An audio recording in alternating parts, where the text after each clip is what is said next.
What is going on, Dallas Mavericks fans and MFFLs? It is a Monday morning, so I hope you guys are having a great start to your week. As always, before we get going, I want you guys to go ahead and subscribe, go ahead and like, go ahead and comment, go ahead and share, all that good stuff, anything, pretty much. I appreciate you guys just for always supporting. You've just been amazing. Just watching the channel continue to grow. We are now past 200 subscribers. The next goal is the big 300. So, you guys just go ahead and keep liking, keep commenting, keep sharing, keep giving me your ideas, give me your opinions. I appreciate all of that stuff. Before we get going, let's take a quick look at the stats against the Indiana Pacers.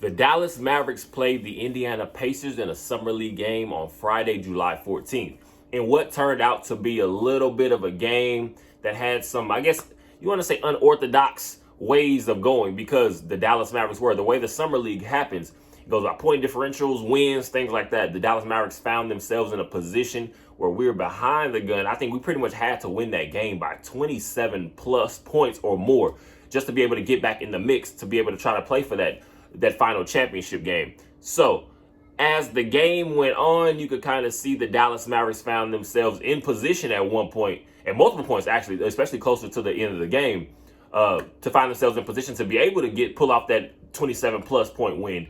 But Jared Dudley decided to let some of the guys that had not got much run get some, again, the first few games of Summer League, to give them a chance to get some playing time, and they were not able to hold on to that lead. So this game pretty much was just going to be for some more development for your guys like Olivier Maxence Prosper, Derek Lively, actually, so your Mike Miles Jr., Jordan Jelly Walker. You have some Taze Moore, AJ Lawson. Just a lot of these guys you're trying to get some more looks at to wrap before the Summer League finally wraps up, I guess you want to say. So this team was able to pull out a win. So let that pretty much, it was I guess you want to say a game, pretty much like I said, a game of development. You were just looking for what exactly some of these other young guys could bring. We watched Derek Lively go for 9 points, 8 rebounds, 5 of them on the offensive end. He showed over the last couple Summer League games that he does have that ability to pretty much lock down some of those offensive boards and second chance points, just opportunities for your team, especially being on a team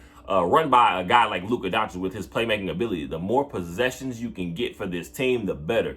Also, he did have a block, and you kind of saw it started, I guess you want to say, starting around in that second quarter. That's when the Dallas Mavericks started to make a run and push that lead out a little bit, just because you did have that defensive pressure from a guy like Derek Lively. You did have that pressure from, again, Max Prosper, who we've become very accustomed to both of those guys, especially being guys that pretty much lead I guess you want to say, just lead that side of the ball, because Derek Lively, if anything, he has length. If Max Prosper has anything, they have length. We're talking about 7'2" wingspans, 7'7" wingspans. These guys are long, lengthy, rangy defenders. And you see the pressure go many times over, especially a guy, we're talking about another higher first round pick, a Jarris Walker out of University of Houston. We saw the Max Prosper, just that whole, I guess you want to call it a battle. It didn't look like a battle at all. Olivier Maxence Prosper showed that he has the capabilities. I want to say, the more you watch it now, it originally started around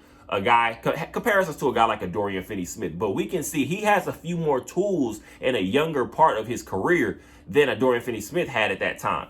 Also, I guess you want to say, I'm going to compare him to a guy like a Pascal Siakam. More of that guy, he kind of can do a bit of everything, but at the same time, do temper expectations. I'm just saying, in that mold. He kind of in that mode if he's able to continue to develop his game. We're talking about a rookie that just shows these capabilities and shows skill. I guess you want to say a skill set that, even more so, it starts with his mentality. You watch him. He's not afraid to go and try to get his buck. He's not afraid to attack the rim. Now, what we will say, of course, this is the Summer League, so take that stuff with a grain of salt, just because now you're going to be going against other real grown men veterans that have been in the NBA for years. You're not going to be able to get those as the same easy buckets that you are. But what you will be able to do is get easy buckets off of a guy like Luka Doncic and Kyrie Irving. Just the pressure that they bring to the opposing team's defense, that's going to open up so much. And watching a guy like Omax, it's wild to just see what he can do at such a young age already. And again, we're looking at, this is a pick that the Sacramento Kings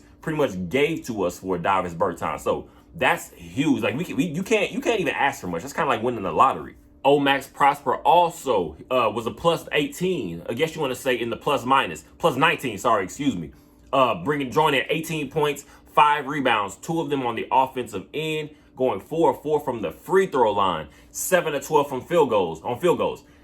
Max Prosper is a guy that I can't speak too much about, because at some point it's going to sound like you're throwing heavy expectations on him, which I'm not doing. But it's pretty much just exciting, just for the simple fact we have not had this youth movement for this team in a little while. We're talking about, of course, when we draft a guy like a Dennis Smith Jr., we all pretty much had these high expectations of what his potential could be. Then we end up with a Luka Doncic, and also in that same draft we bring in a guy like Jalen Brunson. So other than those, we pretty much were a bit stuck in that cycle of having the motion of where you're looking at a Dirk Nowitzki is pretty much your old aging veteran for a certain amount of time. And again, we have a team full of veterans where your Jason Terry's, your Tyson Chandler's, your Sean Marion's, the championship winning team. And then everything after that, pretty much is always trying to add in these veterans. So now being able to bring in a guy like Jaden Hardy last year, and now you're looking at a Derek Lively, now you're looking at an Max Prosper. Also, you having guys in the mix now, potentially talking about a Mike Miles Jr. out of TCU, threw in his 13 points. That helped this team. Again, that second quarter is where this team finally started to make a run. Also, Jordan Walker, Jelly Walker, which he's known as, throws in an additional 21 points off the bench. That kid comes in and he's like a microwave. You cannot ask for too much when you're talking about a guy that's a little bit short. I think Jelly Walker is about 5'11", but when you watch him play, he has that, I pretty much want to say that dog in him, because he's not scared of any shot. He's not scared of any moment. I'm very interested in seeing what exactly he can potentially bring if the Dallas Mavericks do find a way to lock him in full term. We'll see exactly how that goes, but it's very exciting. It's very exciting. Like I said, just to see some of these young guys being able to get an opportunity and take a big advantage of it. A guy I'm so high on just for what he can bring to the team. We're talking about an end of a bench guy potentially, but what he can add to the potentially the Dallas Mavericks himself is AJ Lawson. I think he brings in 24 points, 4 rebounds, as in 2 steals, goes 10 of 12 on field goals. We're talking about 2 of 3 from the 3-point line. AJ Lawson has shown so much just improvement and progress in his game, because what he's shown now is that capability of attacking the rim and trying to go get something if a player potentially breaks down. And also just watching his defensive pressure. When you having hounds out there like a Derek Lively and an Max Prosper, and also another guy, I just love his hustle. And the Dallas Mavericks have signed him to an Exhibit 10 contract, Tyze Moore. Talking about a hustle player. I think he ends up being a plus 26 or something like that off the bench. That is big, because he brought a lot of hustle. I think brings in 6 points, 8 rebounds. We're talking about another hustle guy. And going back to AJ Lawson, I believe he's also a plus 20 in that plus minus. Like I said, so a lot of these guys, what they're showing is just that defensive capability. And Jared Dudley pretty much was a big part of that. I'm going to give him some credit. And also having a Tyson Chandler type player. What Tyson Chandler used to be, but having Tyson Chandler on that assistant coaching staff for Jerry Dudley in the summer league, I'm sure that played a big part in what some of these young guys are able to use, that we're able to see, because having those, again, a guy like a Tyson Chandler in there, we know what his defensive presence was in the NBA, and just him having that ability to be able to coach up a young guy like a Derek Lively. And of course, that's a trickle down effect to everybody else, like an Max Prosper, like I said, like an AJ Lawson.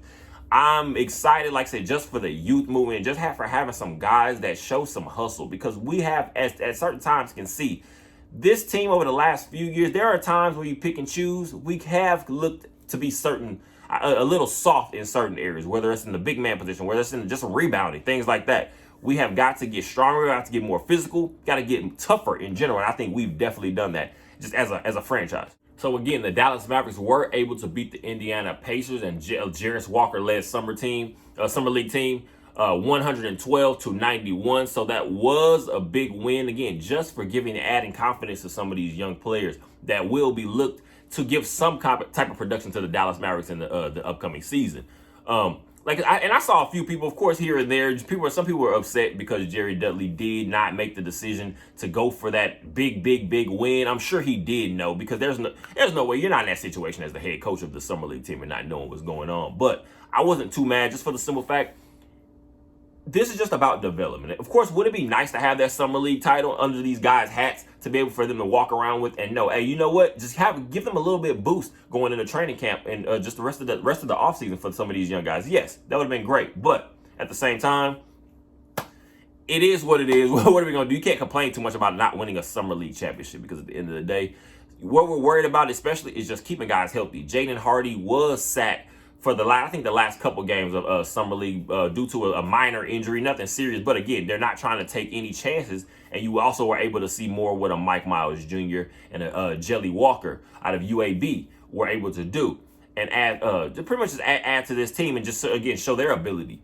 So, like I said, all in all, it was a big first win. Of course, you said, like I said, 112-91. You got to see Derek Lively. You got to see Max Prosper. You got to see some of these other guys like AJ Lawson show up and pretty much show out and show what they can do. So that was a big win. So what you're looking for now, that you knew that there was pretty much only one more game for you in Summer League, you're now looking towards the Atlanta Hawks in your final and fifth game of the 2023 NBA Summer League in Las Vegas. So that was one more opportunity for the Dallas Mavericks, some of these young guys, again, to show what they can do. Now knowing that your final game would be on a Sunday against the Atlanta Hawks for your final consolation game of the 2023 NBA Summer League, the Dallas Mavericks played the Atlanta Hawks and were able to pull out a big win, another big win back-to-back, 101-80.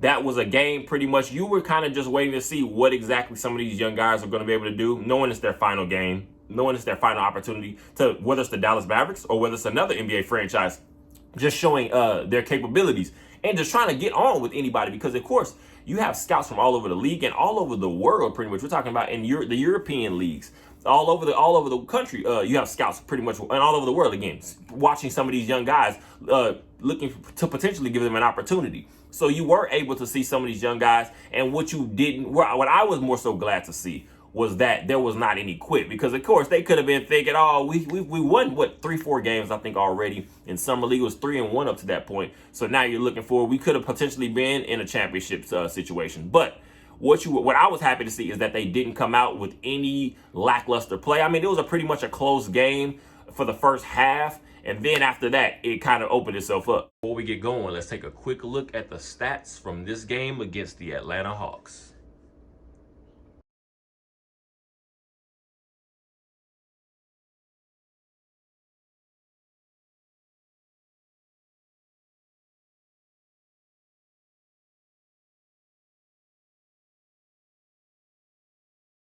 Starting with our 2 first-round picks once again, the Dallas Mavericks were able again to pull out a win, 101-80 in the final Summer League game in the 2023 offseason. Pretty much Derek Lively, Max Prosper, I believe Derek Lively was a +18 in the plus minus. Max Prosper a +10.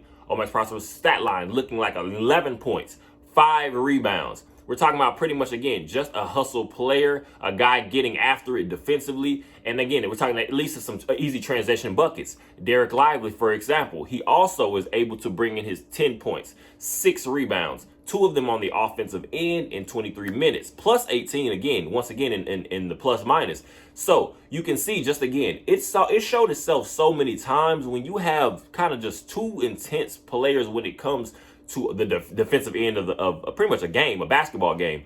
You're going to open up so many easy opportunities for everybody else. And we saw it again, because I can go to a guy I just spoke about before, a Jelly Walker off the bench, ends up with his 22 points. A lot of these buckets were coming. We're talking about some pull-up jumpers in transition. We're talking about just now having a player, which you will show.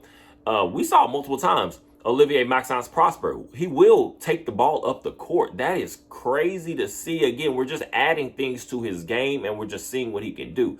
This, to me, is, again, you're looking for the Summer League to just be I guess you want to say that first confidence builder, just like something to pretty much let these guys know that they can play in the NBA. And now that they know they do have a skill set that some of these coaches can see that they can have pretty much have to just build on.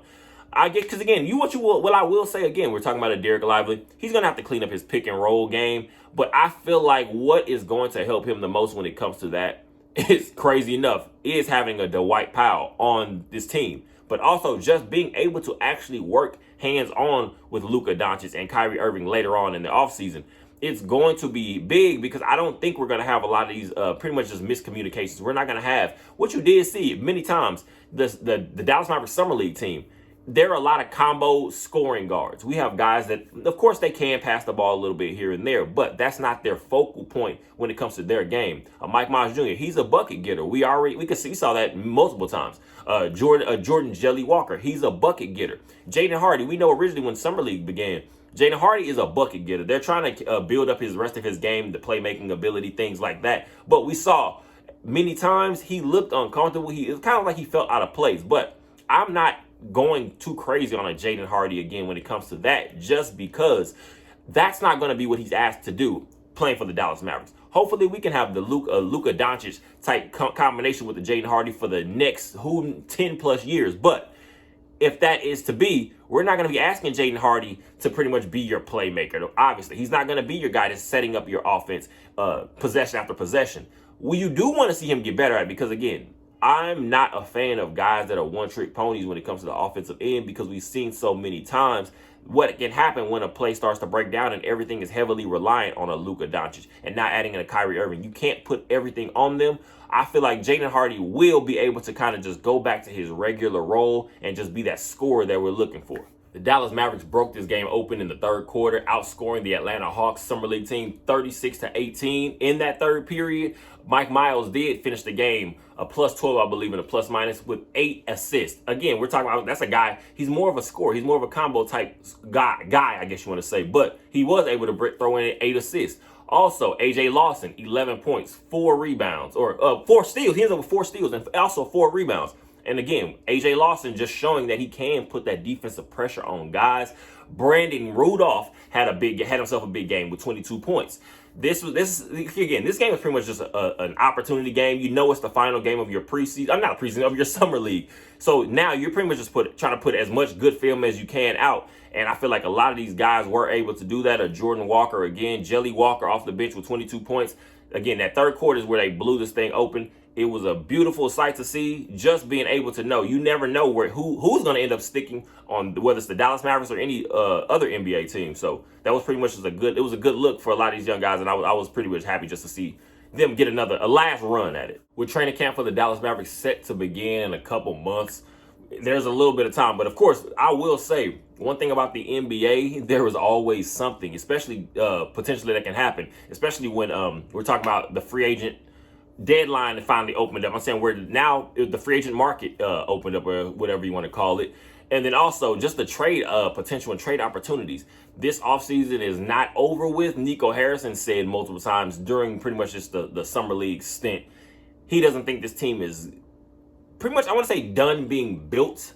But what does that mean? Because again, we see him also heard Mark Cuban go on Sirius Radio and pretty much say Tim Hardaway Jr. is going to be back. Me personally, I feel like that is kind of, what are you going to say? You're going to pretty much, no, we're trying to get rid of him. I don't feel like anybody's really going to say that in a front office, but I believe there is still potential. Now we see rumors going around Christian Wood could potentially, maybe the Dallas Mavericks are not completely out on maybe going through a sign and trade type situation with the Christian Wood. Also, of course, we're still looking to, reports are going out, there's not pretty much a view that with JaVale McGee will be with this team when the regular season does start, when the new season begins. So there are many options, I believe, that are still on the table that the Dallas Mavericks can kick tires on. Again, whether it's another Clint Capella kick. We've seen that pop back in the news the last couple of days with the Atlanta Hawks. So we'll see how that goes. We do have Mike Miles Jr., of course, on a two-way contract with this team. So I believe there are a couple. I'm trying to remember if there are 2 or 3 spots